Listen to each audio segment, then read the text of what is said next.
Namaste everyone. Welcome back to the Power of Parenting. We are moving on to the page 2. In the last video, I've shared a few things about the family support and help to make our children very free and independent in doing their own work and being very responsible in packing and clearing their things on their own. So this was discussed. So I'm just moving on to the next level by sharing a few things again. And here, the first and foremost, everybody's mind triggers about my children have to be controlled by, posing discipline. So that discipline is what we have learned is wrong, what I feel. So being very strict and being very gruff with our children and using our rough tone with the children, our principal being very strict, PE teacher is being very strict. Everybody is strict, then where the child will go. So this is very much important to understand that what is the strict according to us, what is discipline according to us. We don't want to be strict there, but of course wherever it is needed, we can apply that. But discipline is there. The discipline comes only with the timings. Our morning wake up time, our practices, daily routines, what time we wake up, what time we take bath, what time we go for walking or exercise, we are doing it. At least 5 minutes, 10 minutes we are doing it. Children are observing. See, the my concern is we have to nurture our children not only with a small age from 1 year to 10-year old. No, it is from 3-year age group to 25-year of age old adolescent children also. It is applicable because whatever the parents are doing, their children are copying with us, and by our actions, our movements, our daily routines. That is called discipline. If we always follow, see, 8 o'clock, your office time is maybe 9:30 or 9:30. You're leaving home by 8 because you don't want to rush at the last moment. So these kind of practices, when we talk about the time, naturally tired children would be very, very observant, and they do absorb that also. They wanted to prioritize everything just like you, how you are doing it. Okay, next, what is very much necessary here? The family should talk more of fitness. The fitness is very much important. If you talk about the fitness, then naturally you will have to observe with the exactly healthy meal every day. So how is that possible to make a healthy meal every day? It is not possible to make every day healthy meal. Yes, you are making it. That is the food what we preparing, we are probably overcooking that. Instead of that, some cooking styles can be changed. We can have, brunches or veg salads or fruit salads. Easy way of cooking and talking about health talks at home may give the healthy mindset to the children. So most of the children, they bring their tiffin box home, including if you are talking about 18-year-old, 19-year-old, 20-year-old, if they are going to the college children, you can see that they never wanted the homely food. They wanted to go outside with their friends and buddies there. That a reason is because they are not interested anymore with the traditional kind of food. Traditional kind of foods can be by one time, but of course today's young generation, even children also, they are seeing the wide variety food the other children are bringing to the school during the short breaks or in the lunch breaks. So what they feel, they wanted the variety food because they do exchange the food, they do taste others food, or maybe the smell or aroma with that fragrance of the food that comes, that is very much tempting or appealing to have that taste that food. So definitely the children are maybe bored to have the same kind of food. So what we can do, we can change some of the practices, change in the bring in the old practices in the kitchen, and easier way of easier methodology. We can involve our children also the kind of food what they are eating, and also one time at least we can change that. This will avoid children going outside to eat pizza, burger, or any other the fast food outside. They'll never get tempted also.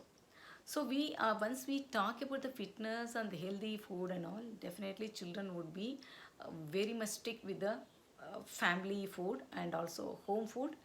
They'll stick to that, and they'll not damage or spoil their health also.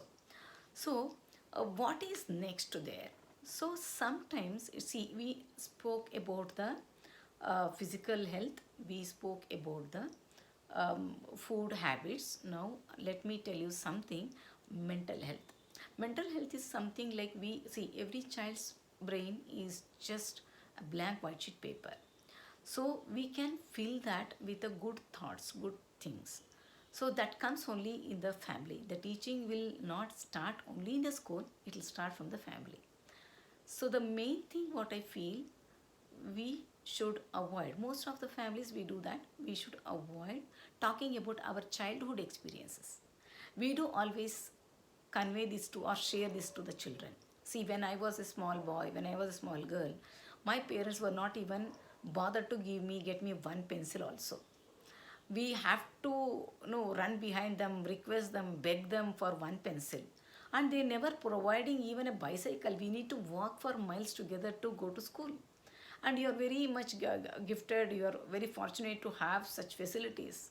So every time we keep saying that my teachers were beating, my parents were beating, they were scolding. So these kind of that, when they are converting to the adolescent stages, certain things we should avoid.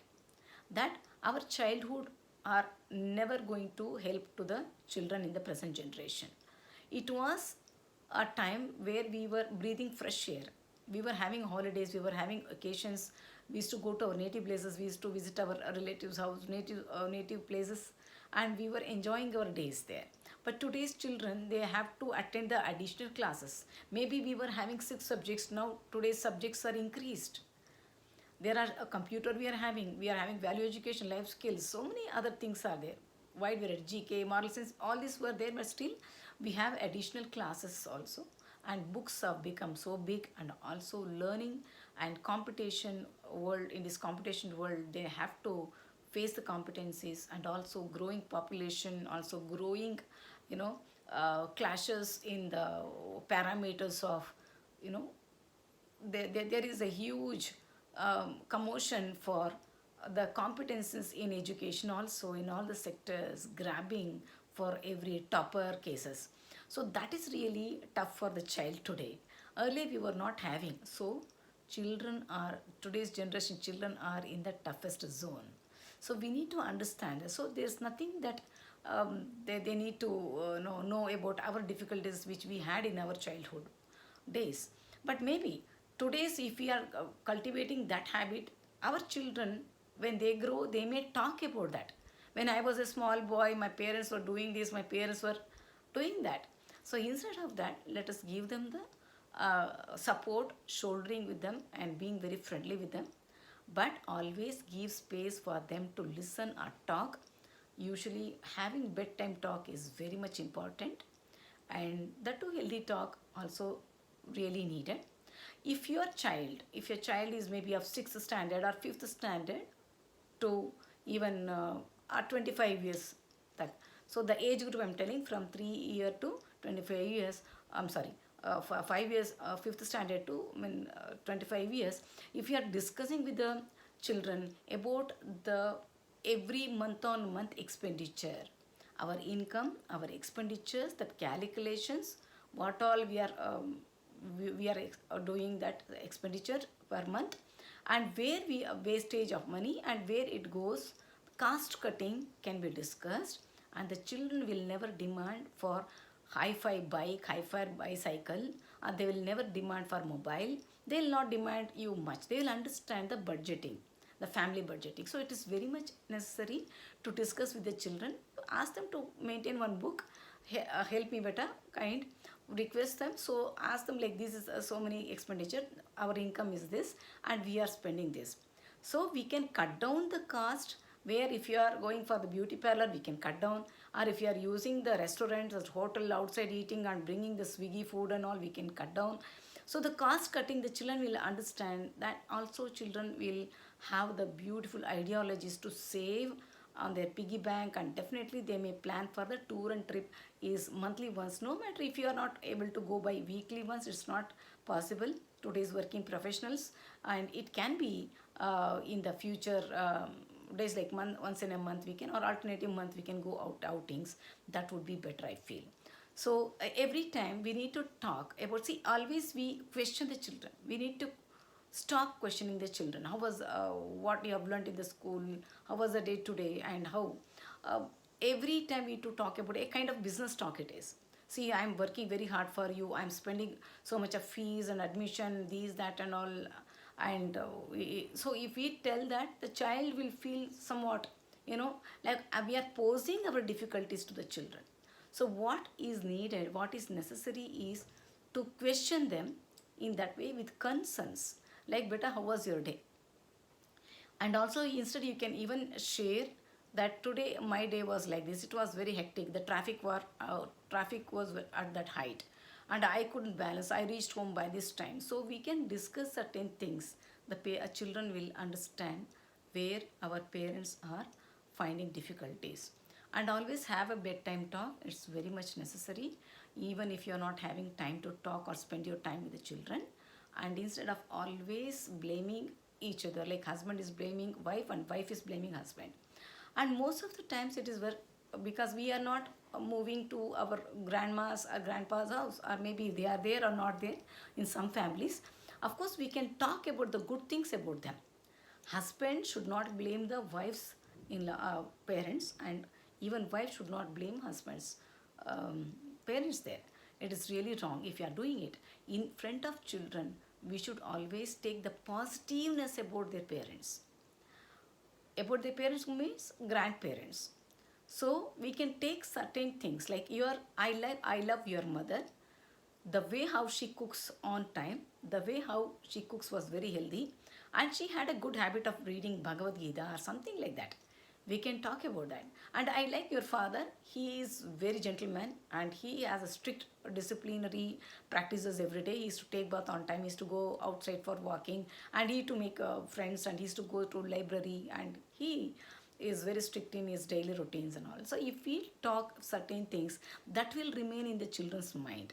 When we grow up, we even today we do talk about our grandparents. Our grandparents, I'm not seeing my grandparents, but he was like this, he was like that. Till today, we even remember our teachers.